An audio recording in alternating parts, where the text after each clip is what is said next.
संस्थापकाय च धर्मस्य सर्वधर्मस्वरूपिणे अवतार वरिष्ठाय रामकृष्णाय ते नमः।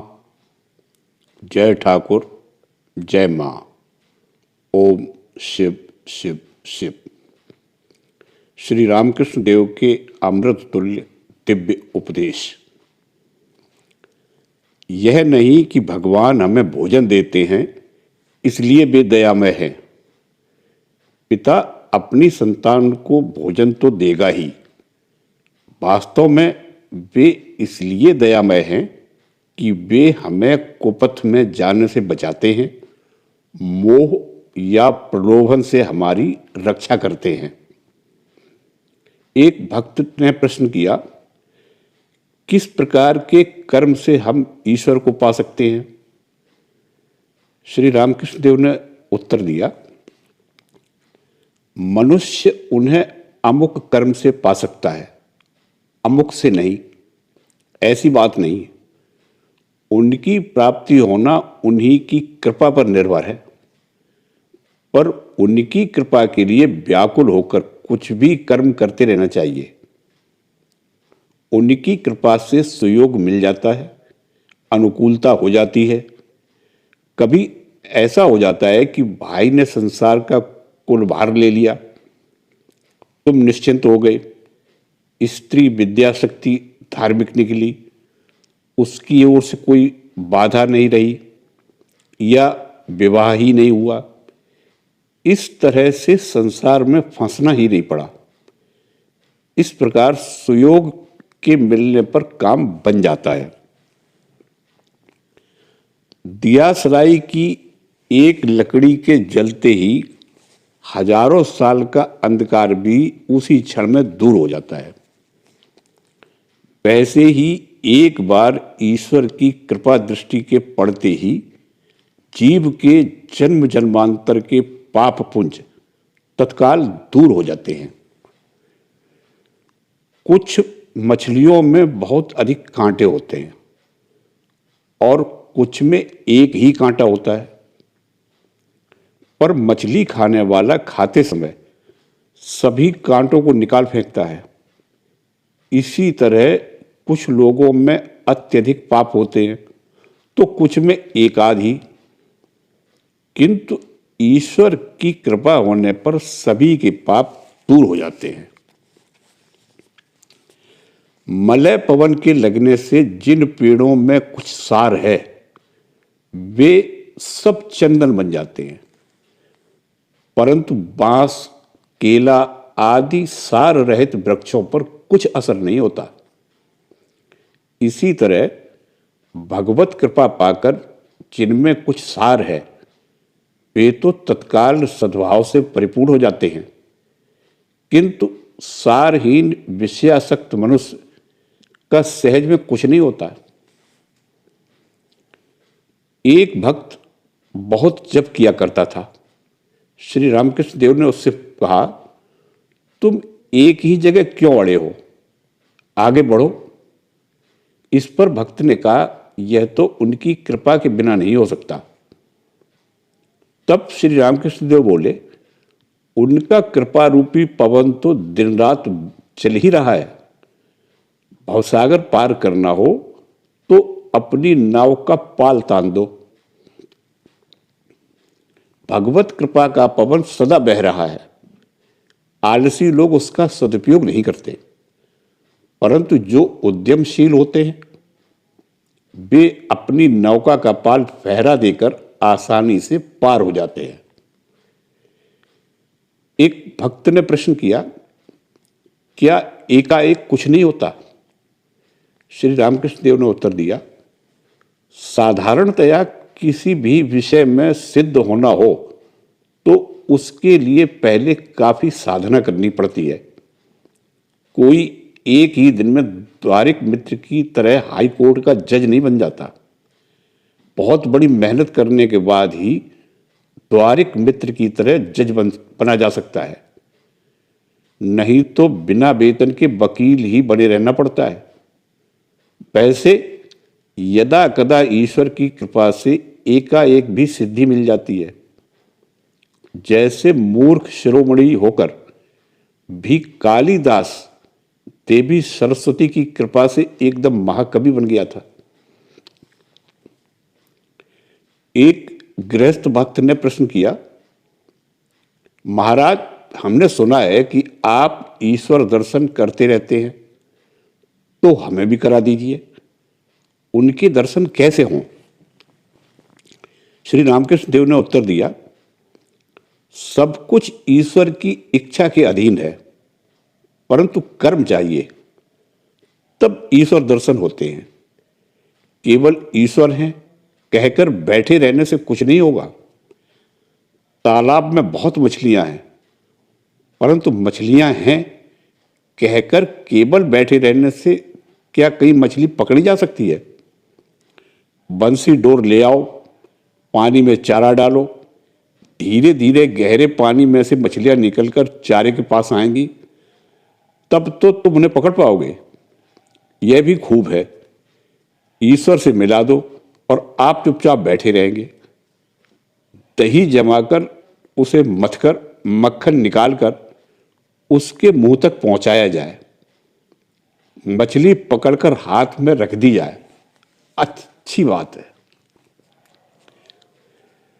बीच समुद्र में जहाज के मस्तूल पर बैठा हुआ पक्षी उकताकर नई जगह जाने के लिए एक एक करके पूर्व, पश्चिम, उत्तर, दक्षिण सभी ओर उड़ जाता है, पर पानी के सिवाय कहीं कुछ दिखाई नहीं पड़ता है।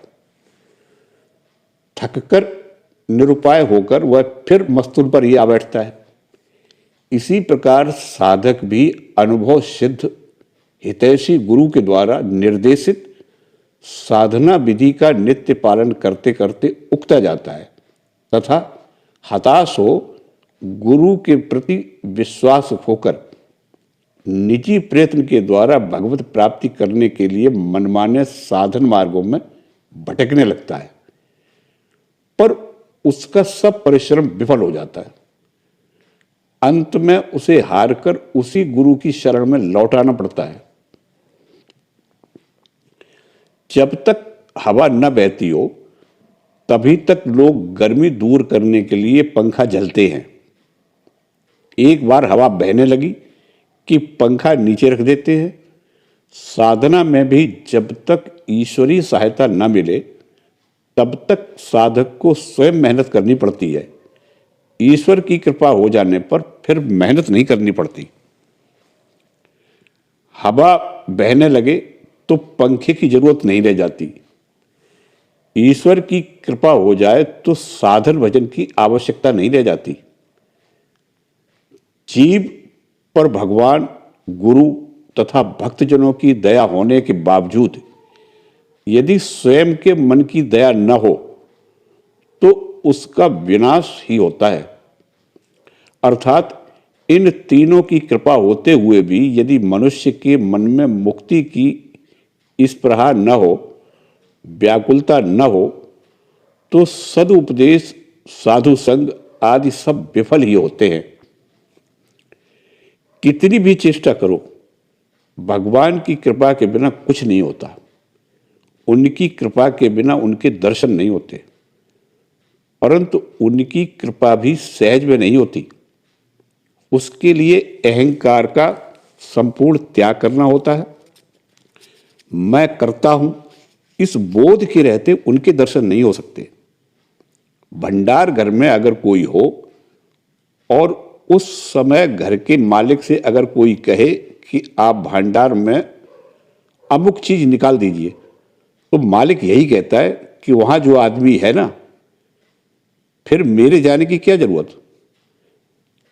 जो खुद ही कर्ता बन बैठा है उसके हृदय में भगवान आसानी से नहीं आते। उनकी कृपा से ही ईश्वर दर्शन होते हैं। वे ज्ञान सूर्य हैं। उनकी एक ही किरण से संसार में यह ज्ञान का प्रकाश फैला हुआ है। उसी की सहायता से हम एक दूसरे को पहचानते हैं और संसार में तरह तरह की विद्याएं सीखते हैं। यदि वे एक बार अपना प्रकाश अपने चेहरे पर डालें तो हमें उनके दर्शन हो सकते हैं। गुरु कौन है? एकमात्र ईश्वर ही सारे जगत के गुरु हैं। जो गुरु के बारे में मनुष्य बुद्धि रखता है, उसके साधन भजन का क्या फल होगा? गुरु के बारे में मनुष्य बोध नहीं रहना चाहिए। इष्ट दर्शन होने के पहले शिष्य को प्रथम गुरु के दर्शन होते हैं, फिर ये गुरु ही शिष्य को इष्ट देव के दर्शन करा देते हैं तथा स्वयं धीरे धीरे उस इष्ट रूप में विलीन हो जाते हैं। तब शिष्य तथा इष्ट देव को अभिन्न एक रूप में देखता है। इस अवस्था में शिष्य जो वर मांगता है, गुरु उसे वही देते हैं। यहां तक कि गुरुदेव उसे सर्वोच्च निर्वाण की अवस्था तक दे सकते हैं। अगर शिष्य चाहे तो उपास्य उपासक रूपी भाव संबंध को बनाए रखकर द्वैत अवस्था में भी रह सकता है। वह जैसा चाहे गुरु उसके लिए वैसा ही कर देते हैं। मनुष्य गुरु कान में मंत्र फूंकते हैं, परंतु जगत गुरु प्राणों में मंत्र जगा देते हैं। गुरु मानो मध्यस्थ हैं। जैसे मध्यस्थ प्रेमिक को प्रेमिक के साथ मिला देता है, वैसे ही गुरु भी साधक को इष्ट के साथ मिला देते हैं। गुरु मानो गंगा जी हैं।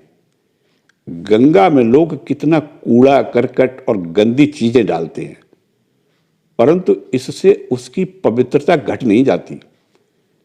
इसी प्रकार गुरु भी निंदा, अपमान आदि बातों का परिणाम नहीं होता है। वैद्य की तरह आचार्य भी तीन प्रकार के होते हैं: उत्तम, मध्यम और अधम। जो वैद्य आकर सिर्फ रोगी की नाड़ी देख दवा बताकर यह दवा ले लेना जी कहकर चला जाता है, रोगी ने दवा ली या नहीं इसकी कोई खबर नहीं लेता, वह अधम वैद्य है। इसी प्रकार कुछ आचार्य केवल उपदेश दे जाते हैं, शिष्य उनका पालन करता है या नहीं इसकी वे खबर नहीं रखते। दूसरी श्रेणी के वैद्य रोगी को केवल दवा लेने के लिए कहकर नहीं चले जाते, परंतु यदि रोगी दवा नहीं लेना चाहता हो तो उसे दवा लेने के लिए तरह तरह से समझाते बुझाते हैं। ये मध्यम श्रेणी के वैद्य हुए। इसी तरह जो आचार्य शिष्यों के हित के लिए उन्हें बार बार प्रेम से समझाते हैं, जिससे वे उपदेशों की धारणा कर सके और तद अनुसार चल सके, वे मध्यम श्रेणी के आचार्य हैं। अंतिम श्रेणी के और उत्तम वैद्य वे हैं जो अगर रोगी मीठी बातों से न माने तो बल का भी प्रयोग करते हैं। जरूरत पड़ने पर रोगी की छाती पर घुटना रखकर जबरदस्ती दवा पिला देते हैं। उसी प्रकार उत्तम श्रेणी के आचार्य शिष्य को ईश्वर के पथ पर लाने के लिए आवश्यक हो तो बल तक का प्रयोग करते हैं। जिनके निकट कोई शिक्षा प्राप्त होती हो, उन सभी को गुरु न कहकर एक निर्दिष्ट व्यक्ति को ही गुरु कहने की क्या आवश्यकता है? किसी अनजान जगह जाना हो तो जो रास्ता जानता है, ऐसे किसी एक व्यक्ति के निर्देशानुसार ही जाना चाहिए। अनेक लोगों से रास्ता पूछते रहने पर गड़बड़ हो जाती है। वैसे ही ईश्वर के निकट जाना हो तो एक अनुभवी गुरु के निर्देशानुसार चलना चाहिए। इसीलिए एक गुरु का प्रयोजन है। जो खुद शतरंज खेलते हैं, वे बहुत समय तक नहीं समझ पाते कि कौन सी चाल ठीक होगी, परंतु जो तटस्थ होकर खेल देखते रहते हैं, वे खेलने वालों की चाल से अच्छी तरह चाल बता सकते हैं। संसारी लोग सोचते हैं कि हम बड़े बुद्धिमान हैं, परंतु वे धनवान, विषय सुख आदि में आसक्त रहते हैं। वे स्वयं खेल में डूबे हुए हैं, ठीक चाल नहीं समझ पाते। परंतु संसार त्यागी साधु महात्मा विषयों में अनासक्त होते हैं। वे संसारियों से अधिक बुद्धिमान होते हैं। वे खुद नहीं खेलते, इसलिए अच्छी चाल बता सकते हैं। इसीलिए धर्म जीवन यापन करना हो तो जो साधु महात्मा ईश्वर का ध्यान करते हैं, जिन्होंने उन्हें प्राप्त कर लिया है, उन्हीं की बातों पर विश्वास रखकर चलना चाहिए। यदि तुम्हें मामले मुकदमे की सलाह चाहिए हो तो तुम वकील की ही सलाह लोगे, न कि किसी ऐरे गैरे की।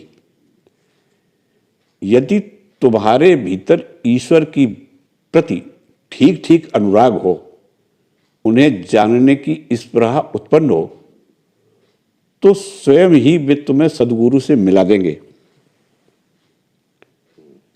साधक को गुरु के लिए चिंता नहीं करनी चाहिए।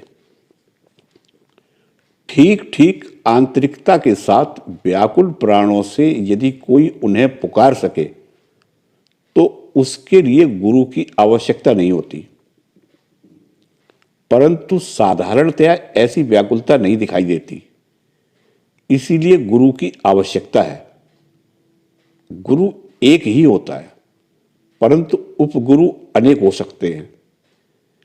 जिस किसी के पास कुछ शिक्षा प्राप्त हो वही उपगुरु है।